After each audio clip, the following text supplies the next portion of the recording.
Happy New Year, everybody, and welcome to Lopes on Movies. We're back. After missing the Christmas holiday, we are now back live on New Year's Day. So this is really exciting. We get to do a New Year's Day episode. Just to offer a correction, this would have been a New Year's episode had I finished editing this episode in time to air it on New Year's, but I did not. So to join me in the new year, I have, of course, Kyle. Yo, what's up? And we have Connor live from New York City. Hey guys, Happy New Year. How you guys doing? It's been a while, you know. We've seen a lot of movies over the past couple of weeks, but you know we haven't had an opportunity to talk about them. Yeah, Joey, I think I've said it before in past shows that this has turned out to be a very, very good year for film, and I think the one today is no exception to that. Yeah, I could say that. I mean, definitely a good year for a year where a lot of good movies got released. I don't know if I would call it a good year for film. Well, Joey, the way things are these days, this has been the best year in years, I think. Possibly. Joey, I think you'd think differently if you saw Endgame and Rise of Skywalker, but you didn't. Did those come out this year? Yeah. What? Rise of Skywalker came out like 2 days ago. Oh, well, Rise of Skywalker, of course. I forgot. Even though I actually did kind of forget. That's such an irrelevant thing. No one likes Star Wars anymore. And like Endgame, I think even people like Avengers stuff. Are people like sick of that crap yet? Or no? No? No, not even a little bit. It has probably only grown in strength. Yeah. No, are you serious? And it'll only continue I'd to say grow. so. All right, maybe it wasn't such a great year in film. But it was a great year for individual movies that did get released, so we can at least take solace in that fact. And today, we are going to talk about one of them, one of the movies that all of us saw over the holiday. Actually, I think I saw it on Christmas Day, the day it was released in Delaware, although of course it opened in other markets like New York and in LA and all that considerably earlier. Most of the country got to see it on Christmas Day. And of course, we are talking about the brand new Adam Sandler comedy, Uncut Gems. Comedy? Yeah. Adam Sandler? I was doing a bit. I don't know. I do wonder, though, if there's people that are going into this where they see, like, you know, a new movie starring Adam Sandler in the theaters, and they're like, oh, a new Adam Sandler, you know, funny movie or something. I don't know. Do you think people still do that? Do you think people would be interested in an Adam Sandler comedy in theaters? I would say just watch the trailer for this, and you'll get a very. I think that'll go right out of your mind. I mean, you might laugh a little bit, but you know. I think the trailer is funny on its own, but not on the same. It's not an Adam Sandler product. Yeah, it's not a Happy Madison movie. No, you know, it's not a. It's not a vacation trip to Hawaii so he can film the movie he's made 6 times already. No, it's not that at all. It's very different than that. Yeah, I can't wait to talk about this one. All right, well, Kyle, how about you give our listeners a little bit of a synopsis of this one? Okay, I'll do that. Uncut Gems. A charismatic New York City jeweler, always on the lookout for the next big score, makes a series of high-stakes bets that could lead to the windfall of a lifetime. Howard, the main character, must perform a precarious high-wire act balancing business, family, and the encroaching adversaries on all sides in his relentless pursuit of the ultimate win. The movie was directed by Benny and Josh Safdie and stars Adam Sandler in the lead role, Julia Fox, Lakeith Stanfield, Idina Menzel, and even the great basketball player Kevin Garnett, who plays himself. Connor, what'd you think of the movie? What I think of the movie? Yeah. Well, I think before that, I think it might even be easy to give a little context, because that description, I think that's the IMDb description. And it sounds very calculated. I think it might be the best way to say it. So this is basically about a guy who is a gambler, a New York City jeweler, played by Adam Sandler, who's like this a person who I've seen many times in New York. There's a lot of these people who exist, who are these charismatic kind of goofball, big giant dudes who just kind of can get by on their charm and wit. And like Adam Sandler. Yeah, so he's like this big gambling guy. He'll take bets all over town, and he eventually gets in with Kevin Garnett, who is playing basketball at the time. The movie takes place in 2012 in the middle of the Eastern Conference semifinals, where Kevin Garnett Celtics are playing the Philadelphia 76ers, and he's going back and forth after he is, sold a gem from Adam Sandler, and who plays Howard in this, and then all sorts of things go crazy, and like in the description it said, he's looking for this big score, right? So, what did I think of this one? Yeah, A24 is amazing. This is another just a great film. I loved everything about it. The Safdie brothers are incredible. They made another movie called Good Time from, I think, last year or the year before. I can't remember exactly when it came out, but these guys are great. And one thing that I really love that they did is by taking Adam Sandler, who, this is a low budget movie for Sandler. Like, his projects are usually, financed by him and his Happy Madison production company, and they're, like I said before, they're vacations almost. I mean, it costs a lot of money to go on a cruise ship. Yeah, I mean, and take a vacation. Right, and then he brings all of his old SNL buddies, and they, slap together something, and he talks like this a lot. But but that's not this at all. That's not this at all. This is like he's acting to the full of everything of his ability. Like, and Sandler has proven before that he can act.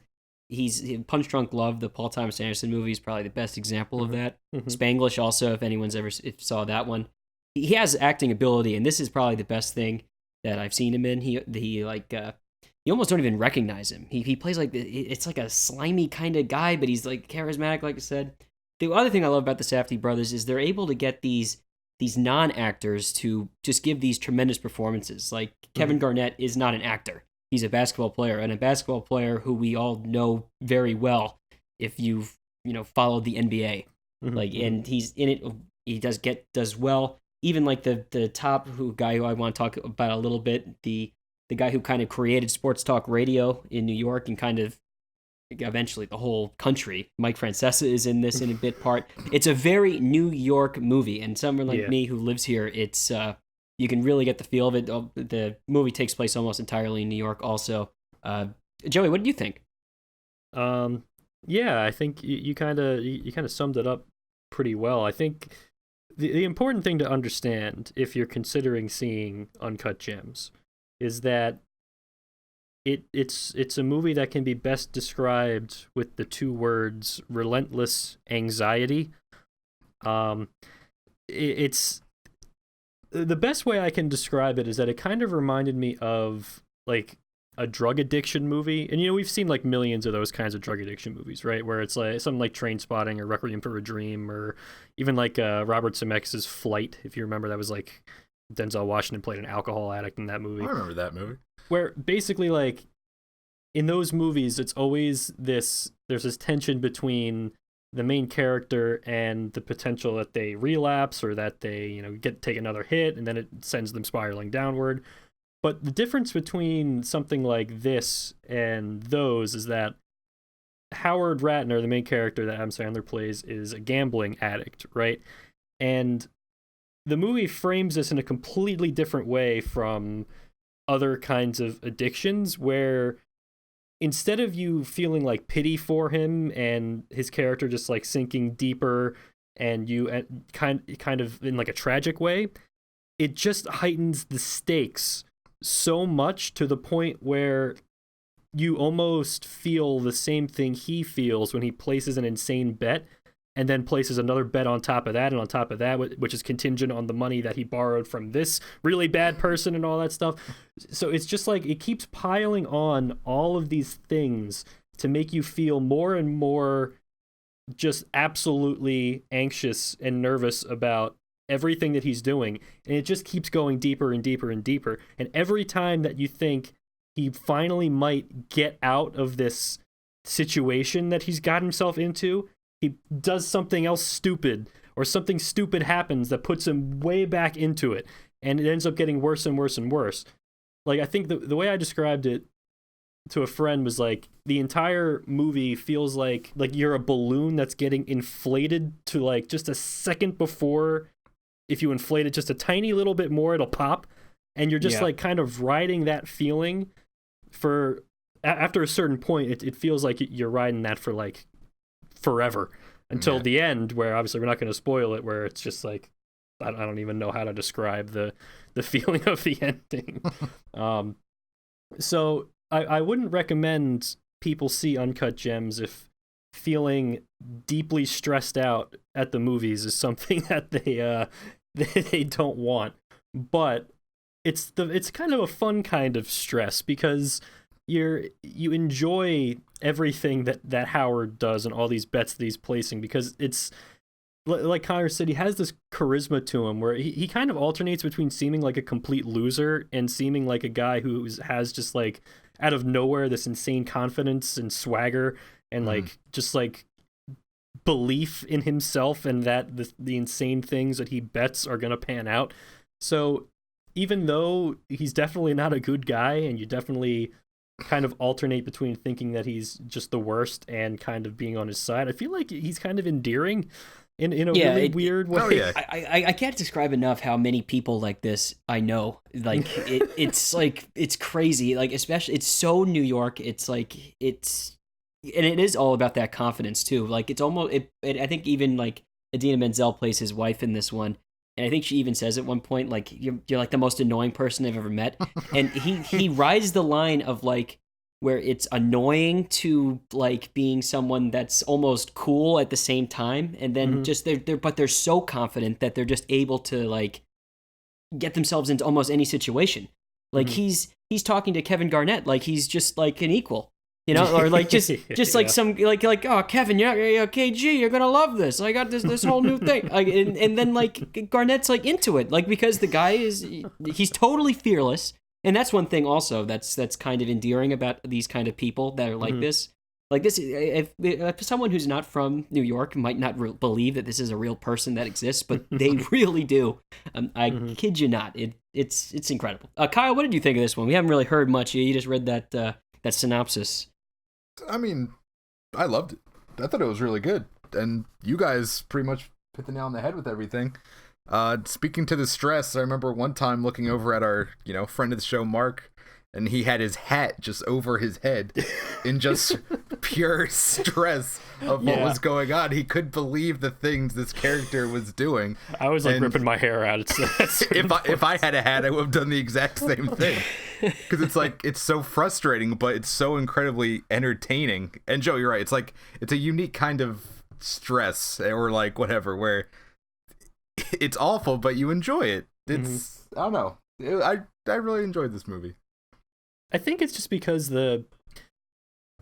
there's something just inherently enjoyable about that kind of tension and release. I mean, it's any good story always kind of balances like the tension of a conflict with kind of a release. And this is like just the gambling thing in and of itself kind of creates narrative stakes on its own. So just having this character doing what he's doing, no matter what, you're going to be engaged, even though the entire time like you're going to feel absolutely like on the edge of your seat. But you're not on the edge of your seat because of like, imminent danger. It's not like like an action movie kind of edge of your seat. It's the kind of edge of your seat where it's just like, the consequences if things don't go right, and the low odds of success, and when things just keep piling on top of one another, you just like, oh my god, it's both the worst and the best feeling for a story. Yeah, and it's interesting too, because you would think that like a gambler is like would be a setup for like a nice like good tension filled story that would drive the plot because he's placing the bets and everything, but I can't really think of a good movie that really captures the feeling of what it's like to place like a bet like that puts everything on the line. Like I think of, remember they made that movie with Mark Wahlberg called The Gambler? Like I don't know if anyone saw that. I did. do remember the poster. It came out. I did. It just doesn't like. It doesn't work. Like it never. I never felt like the stakes. Like, but in this one, it felt so real. It was there, and like. I'm someone who likes to place the occasional bet, and you can place bets in Delaware too, by the way, now. So, but this movie kind of feels like a cautionary tale for people also that don't don't go in over your head. Don't chase, because, things can happen that are out of control. And people always think that, someone who's addicted to in like gambling addiction, that they'll always get out of it. They didn't hit this one, so they'll just double down and just bet bigger here, bigger there, and just like what he's doing here, like it's in the trailer. He's borrowing from this guy to place this bet here. He's pawning this thing to get money for this, and has to give back that thing that he has to give back the cash for this item that he pawned. And if he doesn't do it by a certain day, he's getting charged a vig of this percentage. He's like, I'll negotiate that. I'll only you can give me charge 16% if I don't give it back that day. But it's just constant. Think about like the way, and that's what adds to the tension too. What adds to the stress that you feel. It's a really effective storytelling structure where there's just all of these like interweaving elements that it starts off relatively simple, but then as he does certain things, all of those things kind of come back to bite him at some point, and then start interacting with each other, and characters that were from two separate situations end up in the same place in certain instances because they're both trying to get to Howard, and then that creates conflict. And it's the kind of, it reminds me almost a little bit of like, and not in the same way, but I don't know if you guys ever watched any of those Guy Ritchie movies from before he kind of joined Hollywood. He made Lock, Stock, and Two Smoking Barrels, and what was it, Snatch was the other one? With Brad Pitt. Where like those movies are basically like, there's a bunch of situations happening, and then at the end, all of the different storylines converge in one like gigantic meltdown of insanity. And this kind of has a little bit of that going on also, just because Howard gets himself into so many different situations that you almost lose track of them until at some point something he needs to do is prevented because he remembers, oh crap, I just did this thing over there, and now I got to do that before I can do this. Yeah. And that kind of storytelling just constantly keeps you like it's like on the edge of your seat, that kind of thing where you forget about things, then he reminds you, and then that increases your stress level again, and it just gets to a point where you could almost barely like keep track of all of the different characters that he's interacted with and all the different like bets that he's placed and the items that he's pawned, and it just gets to this point of like complete mind melding insanity until finally the ending where again, like we can't be specific about it, but because I don't think that anybody should know what happens specifically in this until they see it. I feel like the character is just so perfectly fleshed out too. Because you are right about that, where it starts off a little bit small, but it starts off small for us. After watching the whole thing, you kind of realize that this is just the way this guy lives his whole life. Yeah, exactly. This is how his life got to this point. Like, he's estranged from his wife, or they're in the process of getting separated or whatever. But, and he, like, his other interactions with these other, jewel dealers or whatever, wherever he's going to these pawn shops, right? It's like they're talking about past events. And he's like, oh, well, that wasn't my fault, or this something. This is just his whole entire life. Yeah. And to me, this is just such an excellent script. And I guess the Safdie brothers have had this one like in the can for a while, and they've always wanted Sandler for this one too, because they were looking for a very specific person for this. This is not the kind of role that you just give to any actor. They want someone who has New York ties, New York background. They also, I think, I don't know if we talked about this yet, that it's a very Jewish movie too. Like the Safdie brothers are both Jewish, and that adds a whole nother element to it. It's very distinct cultural identity, which I think is something that it always helps a movie to be grounded in a particular culture, or particular group of people, or time and place, because then it ends up feeling a little bit more like unique. Yeah, I want to talk more about these some of the performances other than Sandler, who's excellent. Kevin Garnett is great. Some people talk about how, and Garnett, I saw doing the interview circuit that, he's like, oh, well, I'm just playing myself. Well, it's not that easy to play yourself. It really isn't. And he's playing himself from, what is it now? 7 years ago, I guess, right? It's not that easy, but, it's totally seamless. It's perfect. Like exactly how he would act. He was perfect in it. The other one who plays Adam Sandler's I guess girlfriend on the side or whatever, his mistress, Julia Fox. She has an interesting backstory also, and this is like her first real movie. I think Joey, you might even know more about her than I do, but she steals the show in every scene that she's in too. Yeah, she's fantastic. Yeah, it's just, and it's all like that too. So many actors that I think every performance is great. Idina Menzel is also great. Just kind of like, I just picture that scene where she's just laughing in his face. Like, just it's totally awesome. And I brought this up earlier. The guy who basically invented New York sports talk radio and sports talk radio in general, Mike Francesa, who was on a show called Mike and the Mad Dog back in the 90s, and he was on WFAN, which is a huge New York talk radio station, like the first one actually, and he recently actually just left WFAN and to pursue his own ventures. Oh, really? Yeah, it's actually crazy. WFAN is going through. It just happened like recently. They're going through all sorts of chaos right now.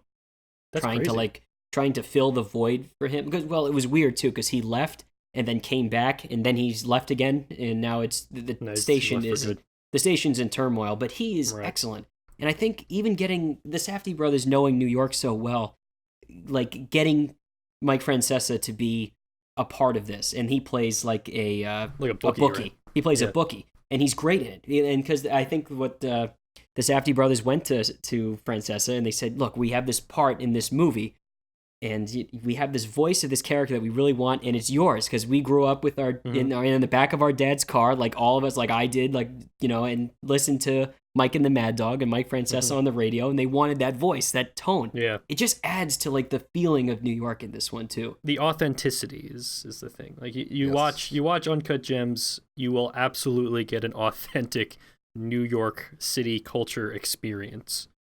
Yeah, it's awesome, and I don't. Now, maybe it's just because I'm here and I also I'm in the city all the time. I know all these locations where they were filming most of this. Do you think this is gonna like play well to a non like East Coast or crowd that is familiar with New York? Like how does this work in like the middle of the country or something? Do you think they'll get this? Like, do you think this is just like ridiculous? Or, like, does this movie work still? I don't know. Oh yeah, I think so. I mean, I think like. If you've seen Seinfeld, then you understand New York culture to some degree, right? And I think everybody's seen Seinfeld. I mean, my larger hasn't point. Watched Seinfeld? Yeah, exactly, right. But my larger point just being that I think it's a culture that I think a lot of people are unaware of, but that doesn't change the fact that it's so authentically represented that it's like a window into another world. It's like watching.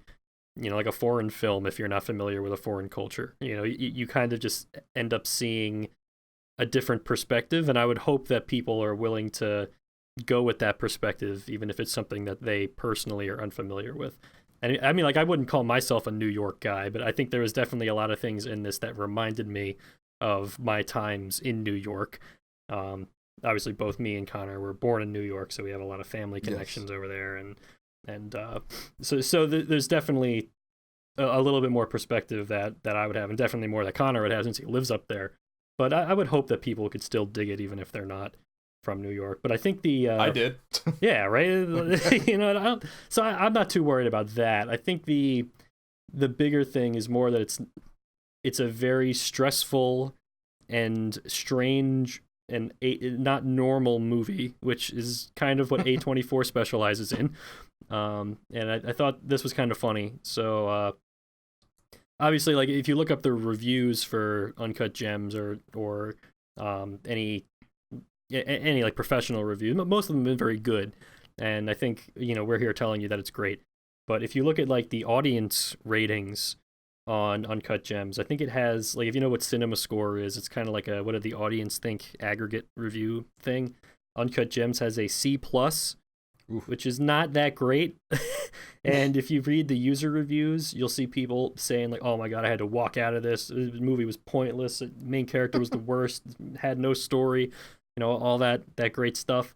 And I've seen it compared to Midsummer, which was also, of course, an A24 release. Also got a C+ Cinema Score. So I don't know. Maybe general audiences just don't like being stressed out at the movies, or and I think this the movie goes out of its way to make you feel as stressed out as possible. But in a way, I think that's more fun than Midsummer, which to me was just kind of gross and like an ugly movie. I don't know what you're talking about. Like, I respect it, but it's not for me. Like, this one, it's stressful, but in like a fun way. Yeah, I don't really know how to make the distinction. But I don't understand the point of people saying that this had no story, it had to walk out, or was pointless. That's like, yeah, I don't know. Some people. What are you watching? You don't. People that don't know what to say about why they didn't like something will just say things like, it had no story. You hated the characters. Just random stuff. I mean, I could definitely understand not liking being incredibly stressed out and hating the main character, but there's still so much more to this than that. I think there was a great quote from Ari Aster, the guy who directed Midsummer, where he said, I will say that A24 going wide with a film like The Witch, which is a horror movie from a few years ago, or going wide with a film like Midsummer, it tickles me that it's happening because there are people who are going to walk into Midsummer that maybe would certainly never watch it, and I'm sure they'll regret watching it. And maybe that's the same thing that happened with Uncut Gems. There's people that wouldn't really be interested in this kind of movie normally that ended up seeing it, and it wasn't for them. The other movie this year that was great, The Lighthouse. I can't imagine, Mommy, take me to see Robert Pattinson. Yeah, I don't know. Yeah, I don't know, but I love the idea of just people going to a movie like this. I think it's really important for movies like this to go wide, because especially nowadays, where I think I read some insane statistic where like 80% of the biggest box office movies this year were all from Disney, like the Disney Corporation. Oh yeah, I saw that. I was like, oh God, just kill me. So it's so important that movies like this go wide, because what you really need is younger people that have never seen like a movie like this to go into the theater and be like, what was that? I don't even know how to process that. Because this is a very, very strange, stressful, interesting movie, very artfully done, very artfully handled. And it going into just like wide audiences where anybody could go happen upon it, that's the key. Like, that's super important. So I'm super glad to see that, even if like it's not going to work for everybody, there's some weird high school kid out there that's going to wander into Uncut Gems and have his world be changed forever for the better. Just like many people who walked into David Fincher movies or Christopher Nolan movies in the past used to do. I think Uncut Gems will be a great entry-level movie for those people. I think that was well said. Couldn't agree with you anymore. Don't watch like 6 episodes of Mandalorian all in a row, and just go out to the movies and see. Go watch Jungle Cruise. See Uncut Gems. Yeah, I would highly recommend that you go see Uncut Gems in the theaters. Yes. while you have a chance. You may not feel good, but you will get a, I think, ultimately interesting and positive experience. So that's all I got to say. And the trailer is also amazing. If you're still like not quite sure, watch the trailer. If you're not into the trailer, you're probably not going to be into the movie. But if you're into what you're seeing in the trailer for Uncut Gems, you're going to love the movie. All right, well, I think that's it, everybody. Thank you for listening to Lopes on Movies. We will be back next week to, I don't know, we got a lot of movies in the backlog to talk about. Oh, yeah. When I think about it. Oh, my God. Oh, boy. So 1917, Marriage Story, Little Women. What else? We got a bunch more, I think, also. Yeah, there's a lot of things going to be coming out. All right, guys, we will see you next week. Have an excellent new year. Later.